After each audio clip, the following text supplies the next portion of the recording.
बिस्मिल्लाहिर्रहमानिर्रहीम। अल्लाह ताला के पाक नाम से शुरू जो बड़ा मेहरबान नहायत रहम करने वाला है।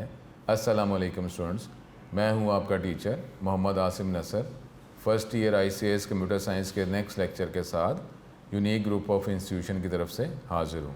उम्मीद है स्टूडेंट आप खैरियत से होंगे और अल्लाह के करम से 5 वक्त की नमाज़ अदा करते होंगे, उसी तरीके से कुरान पाक पढ़ते होंगे, इल्म हासिल होता होगा तो उस पर अमल करते होंगे और फिर सारी दुनिया के लिए दुआ करना कि अल्लाह ताला हमें ईमान की दौलत हमेशा के लिए हमें देता रहे, इस्तकामत नसीब करे और हमारा ईमान पे ही ख़ात्मा हो। और दुनिया जहान के हर जानदार के लिए दुआ करें कि अल्लाह ताला किसी भी किस्म की तकलीफ़ जो है उसका सामना ना करना पड़े।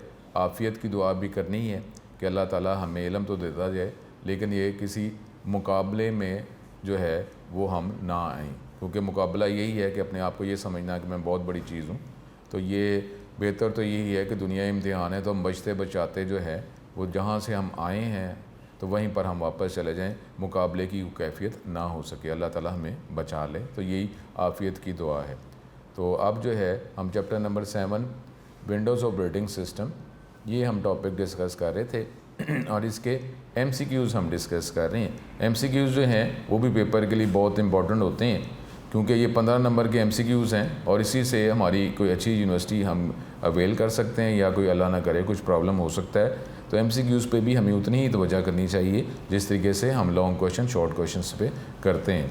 तो अपना टॉपिक जो है ये chapter number 7 Windows operating system के MCQs हम डिस्कस कर रहे थे, इसको कंटिन्यू करते हैं।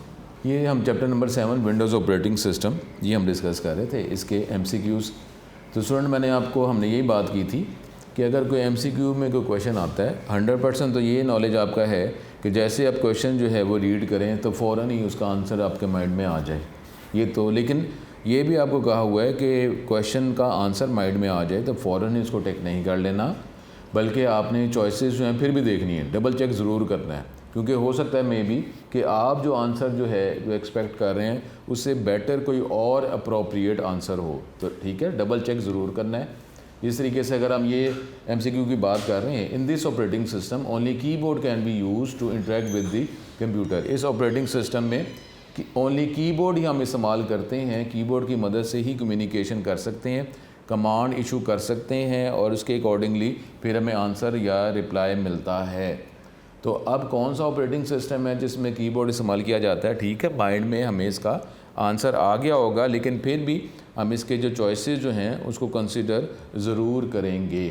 वो है जी Windows operating system, DOS operating system, Linux operating system या सोलारिस ऑपरेटिंग सिस्टम। तो कौन सा ऑपरेटिंग सिस्टम जो है हमने मोस्ट अप्रोप्रिएट के लिए करेंगे, और वो भी हमने जो इंटर का जो टेक्स्ट बुक के हवाले से नॉलेज है उसी को यूज़ करते हुए इसका आंसर जो है वो हम प्रोवाइड करेंगे। तो इसका आंसर बी है। बजाय इसके हो सकता है विंडोज़ के अलावा भी कोई ऑपरेटिंग सिस्टम हो, अगर लेटेस्ट इन्फॉर्मेशन को माइंड में रखते हैं, लेकिन फिर भी हमने टेक्स्ट बुक के हवाले से ही हमने इसका आंसर जो है वो प्रोवाइड करना है जो मोस्ट अप्रोप्रिएट है अकॉर्डिंग टू आवर सिलेबस या according to our text book. तो इसका बी आंसर जो है ये अप्रोप्रिएट है। अब अगला है as compare to a command line operating system a GUI operating system is. ये थोड़ा सा ट्रिकी हो सकता है कि कमांड लाइन ऑपरेटिंग सिस्टम को जब कंपेयर करते हैं, लेकिन ऑपरेटिंग सिस्टम GUI वो क्या होता है? More efficient, easier to use, more reliable और all of these, all of above. तो इसमें ये थोड़ा सा ट्रिकी सा है। तो इसमें देखें कि ईजियर टू यूज़, एफिशिएंट। अब एफिशिएंसी कैसे निकालेंगे? क्या हमने मेमोरी के हवाले से एफिशिएंसी निकाल रहे हैं, हार्ड डिस्क के हवाले से एफिशिएंसी निकाल रहे हैं, या रिस्पॉन्स के हवाले से एफिशिएंसी निकाल रहे हैं? तो वो हमें देखना पड़ेगा। अब रिलायबल, एतबार किस हवाले से? तो इसलिए हमारे पास ईजियर टू यूज़ ये एक ऐसा आंसर है कि जो हर एक के माइंड में ये जो है ये फ़ौरन क्लिक कर जाएगा, टिक कर जाएगा कि ये आंसर जो है यही मुनासिब लग रहा है, क्योंकि GUI ऑपरेटिंग सिस्टम इसमें हम विंडोज़ आइकॉन, मेन्यू पॉइंटर इस्तेमाल करते हैं, कीबोर्ड इस्तेमाल करने की ज़रूरत नहीं होती, हम जस्ट क्लिक करते रहते हैं और उससे ही हम जो है रिस्पॉन्स हम रिक्वायर कर लेते हैं, रिस्पॉन्स मिल जाता है, या हम कमांड जो है इशू करते हैं, हमें आंसर मिल जाता है। ये विंडोज़ ऑपरेटिंग सिस्टम का तो मेन फंक्शनैलिटी, उसका मेन फ़ीचर ही ये है ईज़ी टू यूज़। तो ये इसका बी आंसर जो है वो इसका सही आंसर है। उसके बाद नेक्स्ट है the on screen work area on which application windows icons menus and dialog boxes appear, इसको क्या कहते हैं? स्क्रीन पर जो वर्क एरिया जिसके ज़रिए जो है हम वर्किंग कर सकते हैं, कमांड इशू कर सकते हैं, जवाब देख सकते हैं, जिसमें हमें एप्लीकेशन विंडोज़ डिफरेंट नज़र आती हैं, आइकॉन्स नज़र आते हैं, मेन्यू नज़र आते हैं, डायलॉग बॉक्स नज़र आते हैं, जिसकी मदद से हम कमांड इशू कर सकते हैं, आंसर देख सकते हैं। उस ऑन स्क्रीन वर्क एरिया को कहते क्या हैं? ठीक है, तो इसलिए हमें इसमें इस MCQs में ये 4 वर्ड्स हमारे मेन आ रहे हैं, ऑन स्क्रीन वर्क एरिया। ठीक है, तो जिसमें windows icon menu dialog box नज़र आते हैं, उसको क्या कहते हैं जी? माई कंप्यूटर कहते हैं, डेस्कटॉप कहते हैं, माई डॉक्यूमेंट्स कहते हैं, या रिसाइकिल बिन कहते हैं। तो क्या इसका आंसर होगा? तो इसका आंसर जो है ये आपको आ गया होगा माइंड में कि ये बी ऑप्शन डेस्कटॉप जो है वो इसका सही आंसर है। ये इस तरीके से, और MCQ में भी आपको ये बताया हुआ है कि MCQs आपने जो करना है तो उसमें अगर तो फ़ौरन ही माइंड में आंसर आ गया और वो चॉइसेस से मैच कर गया फिर तो क्लियर है, लेकिन जहाँ कहीं भी आपको सोचना पड़ा, थोड़ा सोचना पड़ा, ज़्यादा सोचना पड़ा, या आपको बिल्कुल ही क्लियर नहीं हो रहा, तो आप उसको टिक ज़रूर करते रहें, ताकि जब रिवीजन करनी है तो इस MCQ को लाजमी कंसिडर करना है। अगला हमारे पास MCQ है, when you bring the mouse pointer on an object on the screen you are. जब माउस पॉइंटर किसी ऑब्जेक्ट पे आप लेके जाते हैं तो फिर आप ये एक्शन जो है ये क्या कर रहे होते हैं? इस एक्शन को क्या कहते हैं? Clicking, dragging, pointing, executing. ठीक है, जब भी माउस पॉइंटर जो है जिसके ज़रिए आप कोई कमांड इशू कर सकते हैं किसी ऑब्जेक्ट पे जब स्क्रीन पर लेके जाते हैं, इस एक्शन की क्या टर्म है? इस एक्शन को क्या कहा जाता है? क्लिकिंग, ड्रैगिंग, पॉइंटिंग या एग्जीक्यूटिंग। तो इसको क्या कहा जाता है? क्लियर है हमें? पॉइंटिंग। ठीक है, पॉइंटिंग इसको कहा जाता है, क्योंकि इसको क्या पॉइंटर ही कहा जाता है ना, पॉइंटिंग डिवाइस, यही हमने पढ़ा हुआ है ना, तो इसको पॉइंटिंग कहते हैं। How many types of partitions are available? Types of partition are available on hard disk. ये भी हम टेक्स्ट बुक के हवाले से जो नॉलेज है ये आंसर हम करेंगे। 2015 में आया कि कितनी तरह की पार्टीशन की टाइप्स जो हैं वो अवेलेबल हैं हार्ड डिस्क पर। ये इसकी कैटेगरीज, टाइप्स, ये हम बात करेंगे कि कितनी हार्ड डिस्क की टाइप्स अवेलेबल हैं, कि कितनी तरह की पार्टीशंस हम क्रिएट कर सकते हैं। तो ये 2015 में आया। 2 कर सकते हैं। कितनी टाइप्स हैं? नहीं, कितनी टाइप्स ऑफ पार्टीशंस हैं? 2 टाइप्स ऑफ पार्टीशन हैं, 4 टाइप्स ऑफ पार्टीशन कैटेगरीज हैं, 6 हैं या 8 हैं। तो ये 2 हैं। अब हमें 2 हैं, लेकिन हमें इसका नॉलेज तो पता होना चाहिए ना, कौन सी पार्टीशन, प्राइमरी पार्टीशन और एक्सटेंडेड पार्टीशन। ठीक है, तो इसका आंसर ए ऑप्शन हमारा सही आंसर है। उसके बाद the maximum number of primary partition that can be created on a desk. Primary partition जो एक डेस्क पर टेक्स्ट बुक के हवाले से जो नॉलेज है वो हम बना सकते हैं। तो कितनी मैक्सिमम प्राइमरी पार्टीशन आप बना सकते हैं डेस्क पर?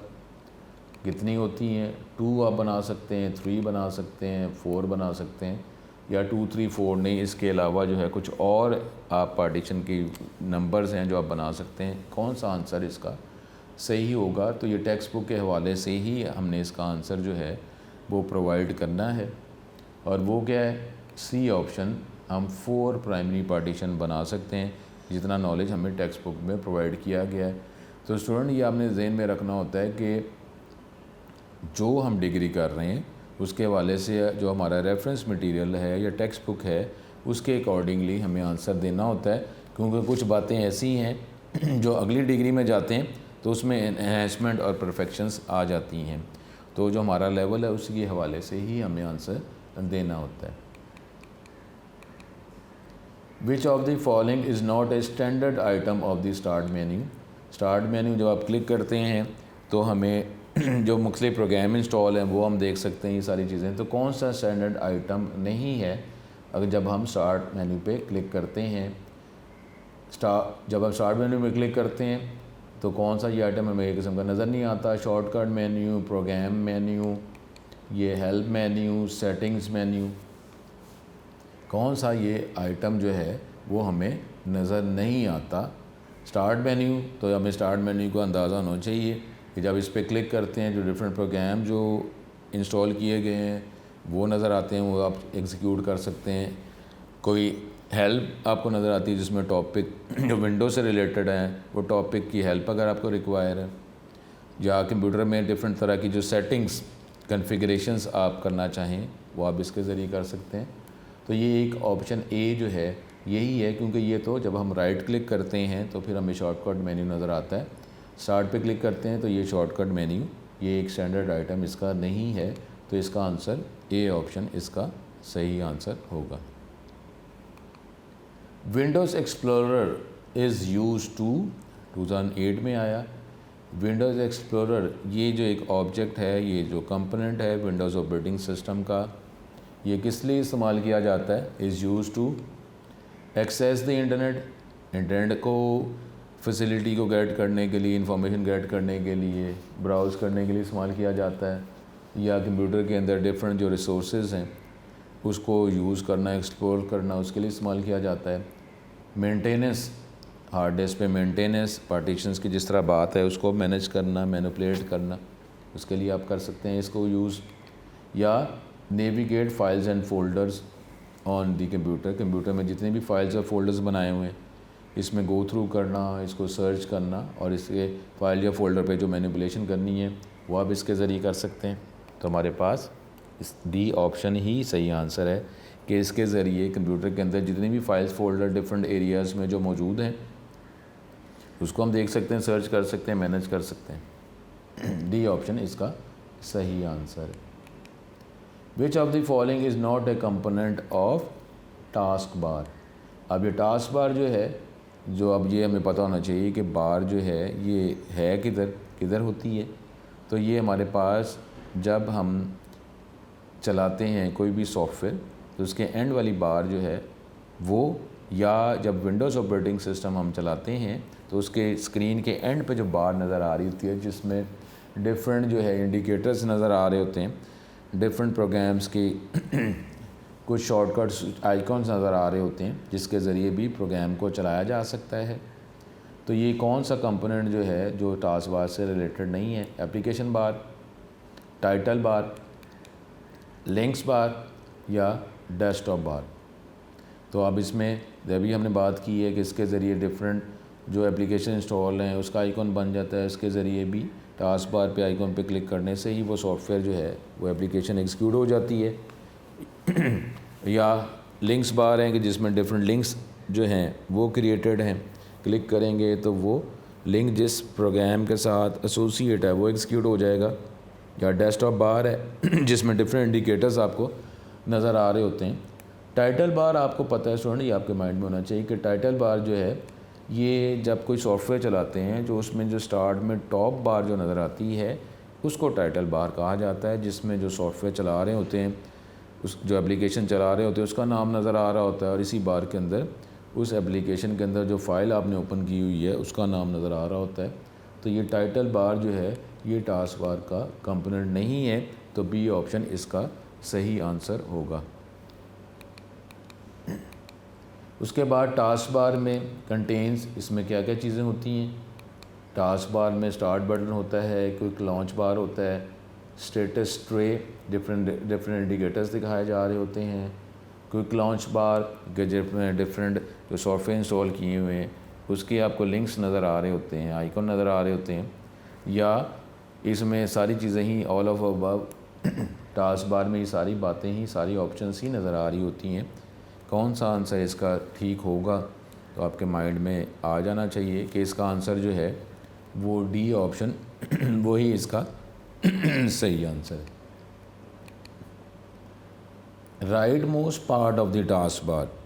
टास्क बार जो है जो विंडोज़ ऑपरेटिंग सिस्टम जब चलाते हैं उसके सबसे स्क्रीन के एंड पे जो बार नज़र आ रही होती है उसको टास्क बार कहा जाता है।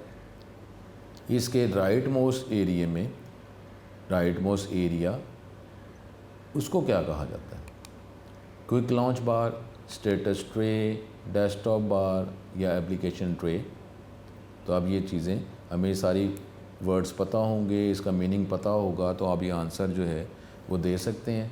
क्विक लॉन्च बार जिसमें डिफरेंट एप्लीकेशन के आइकॉन्स हैं, डेस्कटॉप बार, इसमें भी सेटिंग्स जो आप कर सकते हैं वो नज़र आता है, एप्लीकेशन ट्रे या स्टेटस बार। तो इसका ऑप्शन बी ऑप्शन है कि जिसमें डिफरेंट राइट साइड पे जो राइट मोस्ट पार्ट जो टास्क बार का होता है उसमें डिफरेंट इंडिकेटर्स दिखाए जा रहे होते हैं और उसमें ही ज़्यादातर जो है आपको जिसमें वो डेट टाइम जो है वो भी नज़र आ रहा होता है। तो status tray right most part of the task bar is called status tray. The programs that remain in the memory and run in the background, program जो है जो मेमोरी में ही रहते हैं, मेमोरी से उसको क्लियर नहीं किया जाता, ओवरराइड नहीं किया जाता और बैकग्राउंड में चलते रहते हैं, उसको क्या कहा जाता है? Memory resident programs, memory hidden programs, memory loaded programs या नोटिफिकेशन एरिया प्रोग्राम्स। अब ये देखें ना, एक होता है कि मेमोरी जो है उसमें प्रोग्राम लोड किया गया, अनलोड किया गया या उस जगह पे कोई और प्रोग्राम को ओवरराइड कर दिया गया। एक होता है प्रोग्राम को एग्ज़िट कर देना, क्विट कर देना, यानी उसका जो डाटा जो इन्फॉर्मेशन जो है अब मेमोरी में एग्जिस्ट नहीं करती। डेफिनेटली डिफरेंट प्रोग्राम वो हार्ड डिस्क से लोड करके मेमोरी में रखे जाते हैं, लेकिन अब आप उस प्रोग्राम को मिनिमाइज़ कर देते हैं। मिनिमाइज़ और क्लोज़ में फ़र्क है। मिनिमाइज़ का मतलब है कि उसके जो भी कुछ ऐसी स्टेटमेंट्स, ऐसी कमांड जो दोबारा वो स्क्रीन को जब आप एक्टिवेट करेंगे, रीस्टोर करेंगे, तो वो इंस्ट्रक्शंस रिक्वायर हैं वो मेमोरी में मौजूद रहती हैं। लेकिन क्योंकि आपने उसको अभी मिनिमाइज़ किया है, तो अब वो जो स्क्रीन दिखाने से रिलेटेड जो इन्फॉर्मेशन है वो भी तो मेमोरी में कहीं ना कहीं लोड है ना, तो उसको जो है वो उसको अगर किसी और प्रोग्राम के लिए वो मेमोरी रिक्वायर है तो उधर उसको ओवरराइड कर दिया जाएगा। लेकिन जब दोबारा उसको रीस्टोर करेंगे तो अब वो फ्रॉम रॉ वो सारी इंस्ट्रक्शन हार्ड डिस्क से लोड नहीं की जाएंगी, बल्कि जो भी मेमोरी के अंदर जो स्क्रीन के हवाले से कुछ मिनिमम जो कमांड्स रिक्वायर थी वो तो मेमोरी में मौजूद ही थी। हर चीज़ जो है उसको हार्ड डिस्क से लोड नहीं किया गया। तो अब कुछ स्टेटमेंट जो मेमोरी में पहले से मौजूद थी, कुछ स्टेटमेंट को ठीक है उस एरिया को ओवरराइड किया जा सकता है, लेकिन जब दोबारा उसको आपने एक्टिवेट करना है, रीस्टोर करना है, तो स्क्रीन तो इनिशियली आपको दिखानी है ना। स्क्रीन दिखाने के लिए, वो आइकन्स दिखाने के लिए जितनी भी इंस्ट्रक्शन रिक्वायर थी वो मेमोरी में ही मौजूद रहती हैं। तो ये इसमें वो प्रोग्राम जो मेमोरी में रहता है और बैकग्राउंड में एग्जीक्यूट होता रहता है, तो उसको क्या कहते हैं? इसको डेफिनेटली आप टिक करें। इसको मेमोरी रेजिडेंट जो प्रोग्राम मेमोरी में ही मौजूद हैं, मेमोरी में प्रोग्राम छुपे हुए हैं, मेमोरी में प्रोग्राम लोड है, नोटिफिकेशन एरिया। तो ये ए ऑप्शन इसका सही आंसर है, मेमोरी रेजिडेंट प्रोग्राम्स। ये इसका आंसर सही है। इस ऑप्शन को, इस एमसीक्यू को आप टिक ही रखें। विच of the following folders does not have any सब फोल्डर? ये जो फोल्डर है इसमें सब फोल्डर नहीं होता, क्योंकि नॉर्मली हमारे पास जो कंपोनेंट्स विंडोज़ के हैं या जो ऑब्जेक्ट्स हैं ये फ़ोल्डर की शेप में ही आपको नज़र आ रहे होते हैं। लेकिन अब कौन सा जो फॉलोइंग फ़ोल्डर जो है जिसमें सब फोल्डर नहीं होता, इसको भी टिक रखें। ठीक है, माई डॉक्यूमेंट्स के अंदर कोई सब फोल्डर नज़र आ रहे होते हैं कि नहीं नज़र आ रहे होते, रिसाइकिल बिन में नज़र आते हैं नहीं आते, माई कंप्यूटर में नज़र आते हैं नहीं आते, स्टार्टअप यूटिलिटी में नज़र आते हैं नहीं आते। तो इस कौन सा आंसर जो है वो हमारा इसका वैलिड होगा? तो ये इसके लिए हमारे पास बी ऑप्शन वो सही आंसर है। रिसाइकिल बिन जो है इसमें जो फाइल, जो फोल्डर वगैरह कुछ भी आप डिलीट करते हैं वो नज़र आते हैं, लेकिन आप उस पर जब क्लिक करते हैं उसके कंटेंट्स नहीं दिखाए जाते। तो इसके अंदर रिसाइकिल बिन का जो कंपोनेंट है, जो ऑब्जेक्ट है, उसमें आपको फ़ोल्डर के नाम तो, लेकिन उसके अंदर जो कंटेंट्स हैं उसका जो डाटा मौजूद है वो नहीं दिखाया जाता जब आप उस पर क्लिक करते हैं या डबल क्लिक करते हैं। तो रिसाइकिल बिन जो है ये हमारे पास वो फ़ोल्डर है जिसके अंदर उसके कंटेंट्स या उसके सब फोल्डर नहीं दिखाए जाते। तो इसका ऑप्शन बी ऑप्शन इसका सही आंसर है। Which of the following folder does provide access to all resources of the computer system? ये कौन सा फॉलोइंग फोल्डर या टेक्निकली वो ऑब्जेक्ट कंपोनेंट जिसके ज़रिए कंप्यूटर सिस्टम के जितने भी रिसोर्सेज हैं उसको हम एक्सेस कर सकते हैं, कुछ मैनेज कर सकते हैं, ऑपरेट कर सकते हैं? कौन सा फॉलोइंग फोल्डर ऐसा है? My computer, recycle bin, my documents, startup utility. तो ये मेरा ख्याल है आपके माइंड में आ गया होगा कि ये ए ऑप्शन माई कंप्यूटर एक ऐसा फोल्डर ऑब्जेक्ट कंपोनेंट है जिसके ज़रिए डिफरेंट रिसोर्सेज जो कंप्यूटर सिस्टम में मौजूद हैं आप उसको एक्सेस कर सकते हैं, मैनेज कर सकते हैं। तो ए ऑप्शन इसका सही आंसर है my computer. To open help window, help window अगर हमने ओपन करनी है तो फिर क्या करना पड़ता है, ठीक है। तो इसके हवाले से अब इसकी जो चॉइसेस हैं वो हम देखते हैं। Select help menu from start menu, start menu पे क्लिक करेंगे, उसके बाद हेल्प पे क्लिक कर लेंगे।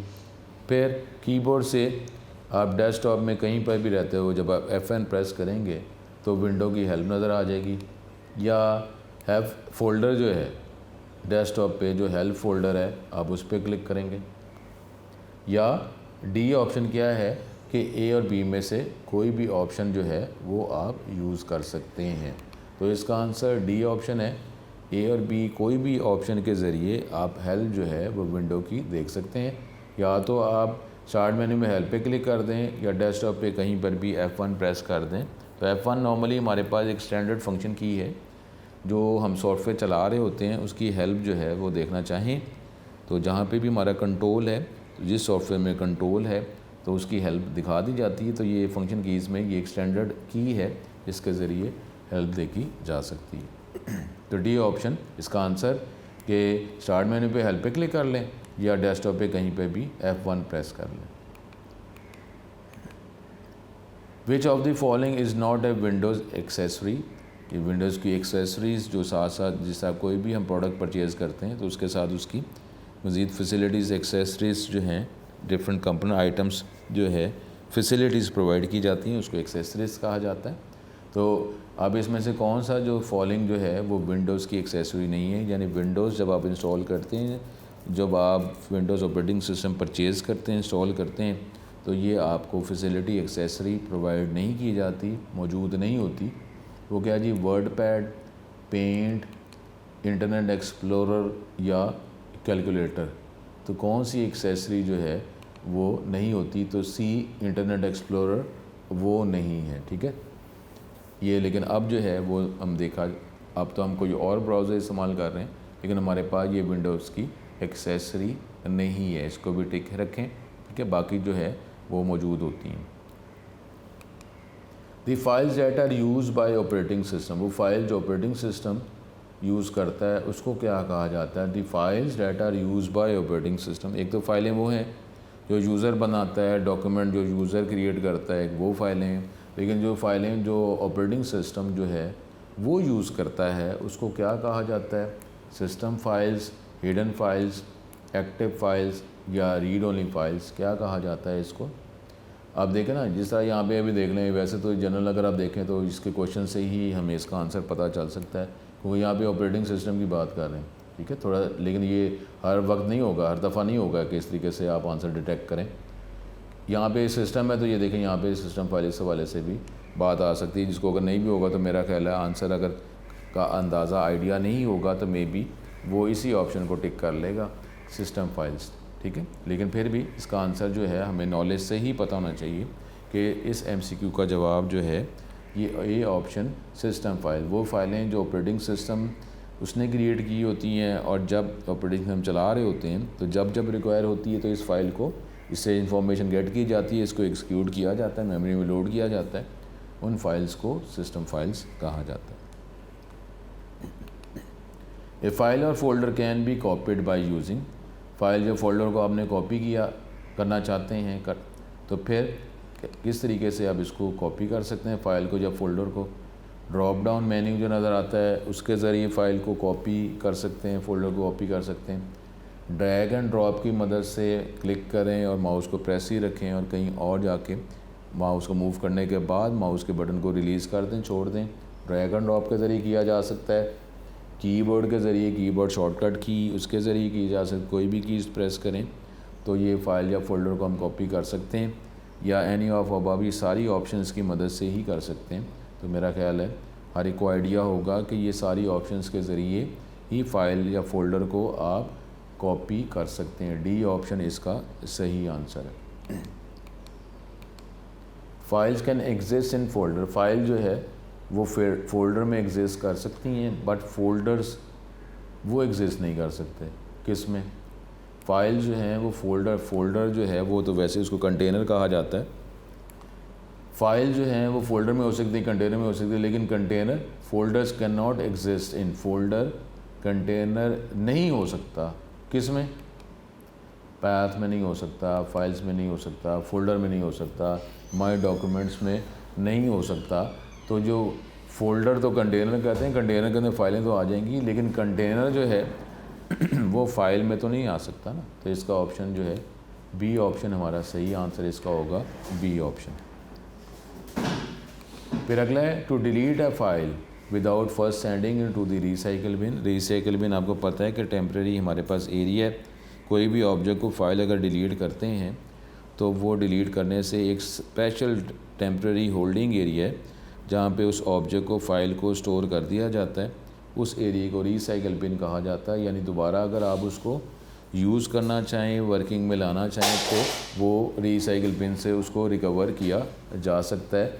लेकिन अगर आप ये चाहते हैं कि फ़ाइल को आप डिलीट कर रहे हैं, to delete a file without first sending into the recycle bin, file को डिलीट कर दें और वो रिसाइकल बिन में भी ना जाए, इसका मतलब है मे बी शायद वो फ़ाइल परमानेंटली डिलीट हो गई है, आप वो रिसाइकल बिन में फ़ाइल गई ही नहीं है। क्योंकि नॉर्मली फ़ाइल या ऑब्जेक्ट को जब डिलीट करते हैं तो रिसाइकल बिन में वो फ़ाइल या ऑब्जेक्ट चला जाता है।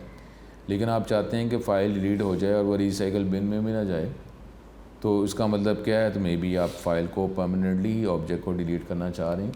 तो इसके लिए क्या करना पड़ता है? प्रेस शिफ्ट करते हैं, शिफ्ट का बटन प्रेस करते हैं, फिर आप उसको फ़ाइल को डिलीट करने से पहले शिफ्ट का बटन दबा दें, किसी भी तरीके से डिलीट जो कर रहे हैं, या कंट्रोल की प्रेस करते हैं फ़ाइल को डिलीट करने से पहले, या ऑल्ट की प्रेस करते हैं फ़ाइल को डिलीट करने से पहले, या शिफ्ट ऑल्ट प्रेस कर लें फ़ाइल को डिलीट करने से पहले। तो कौन सी ऑप्शन होगी? बेटर तो वैसे यही कहा जाता है कि आप सिंपली नॉर्मल तरीके से फ़ाइल को डिलीट करें, ताकि गलती से डिलीट हो गई है तो हम उसको फ़ाइल को रिकवर कर सकते हैं। क्योंकि अब ज़ाहिर है अगर गलती से फ़ाइल डिलीट होगी तो थोड़ी देर बाद हमें अंदाज़ा हो ही जाएगा कि ये फ़ाइल को डिलीट नहीं करना था, ये तो मेरे लिए इंपॉर्टेंट फ़ाइल थी, तो हमारे पास उसको हम रिकवर करने का चांस मौजूद होगा। लेकिन अगर आप ये हैबिट ही रखते हैं कि आप फ़ाइल को डिलीट कर दें और फ़ाइल रिसाइकल बिन में भी नहीं जा रही, तो अगर ये कि जब हमारे काम का कहीं लोड या तवज्जो नहीं होती तो फ़ाइल को डिलीट किया तो वो रिसाइकल बिन में तो गई ही नहीं है, इसका मतलब है उसको रिकवर रीस्टोर हम नहीं कर सकते। तो इसलिए ये हैबिट नहीं बनानी चाहिए। लेकिन ये कि फ़ाइल को आप डिलीट करना चाह रहे हैं और फाइल वो रिसाइकल बिन में भी ना जाए या परमानेंट डिलीट हो जाए, तो इसके लिए कौन सी ऑप्शन होती है? A option. शिफ्ट प्रेस कर दें और डिलीट की ऑप्शन को क्लिक कर दें, डिलीट के बटन पे क्लिक कर दें, शिफ्ट डिलीट, तो फ़ाइल जो है वो रिसाइकल बिन में नहीं जाती। वो एक मतलब ये होता है कि वो फ़ाइल परमानेंटली ही डिलीट हो जाती है। The extension of N executable file, file जो एग्जीक्यूटेबल फ़ाइल है हम क्लिक करते हैं, उस फाइल को एग्जीक्यूट किया जाता है। जब हम क्लिक करते हैं किसी आइकॉन पे, इस फाइल को चलाया जाता है और उसके अकॉर्डिंगली फिर ही हमें आंसर मिलता है। तो वो जो एग्जीक्यूटेबल फ़ाइल जो है उसकी एक्सटेंशन क्या होती है? 2007 में आया XLS, DOC, EXT या EXE। XLS नॉर्मली हमारी ये एक्सेल में जो हम फाइल बनाते हैं उसकी एक्सटेंशन है, टेक्स्ट बुक के हवाले से, हमारे सिलेबस के हवाले से। DOC माइक्रोसॉफ्ट वर्ड में जो फाइल बनाते हैं तो वो उसकी एक्सटेंशन है। EXT ये जस्ट इस टॉपिक के हवाले से आपको टिक किया गया EXT extension. EXE executable file, तो जब एग्जीक्यूटेबल फ़ाइल है जब वो बनाई जाती है, जो सिस्टम के अंदर मौजूद होती है, तो उस एग्जीक्यूटेबल फ़ाइल की एक्सटेंशन जो है वो EXE होती है। डी ऑप्शन इसका सही आंसर है। अब अगला, printer attach directly to a computer is installed as a, printer जो हम कंप्यूटर के साथ डायरेक्टली उसी स्पेसिफिकली कंप्यूटर के साथ अटैच करते हैं, जिस कंप्यूटर के साथ प्रिंटर अटैच करते हैं, is installed as personal computer के तौर पर वो इसको इंस्टॉल किया जाता है, जिस कंप्यूटर के साथ डायरेक्टली फिज़िकली आइदर वायर और वायरलेस टेक्नोलॉजी से जिस कंप्यूटर के साथ प्रिंटर अटैच है उस प्रिंटर को क्या कहा जाता है? Personal printer, local printer, network printer या कॉमन प्रिंटर, क्या उसको कहा जाता है? तो ये उसका लोकल प्रिंटर ये टर्म है। जिस कंप्यूटर के साथ जो आप प्रिंटर अटैच करते हैं वो प्रिंटर उस कंप्यूटर का लोकल प्रिंटर बन जाता है, ये टर्म है लोकल प्रिंटर। तो इसका आंसर बी ऑप्शन हमारा सही आंसर है। List of documents to be printed.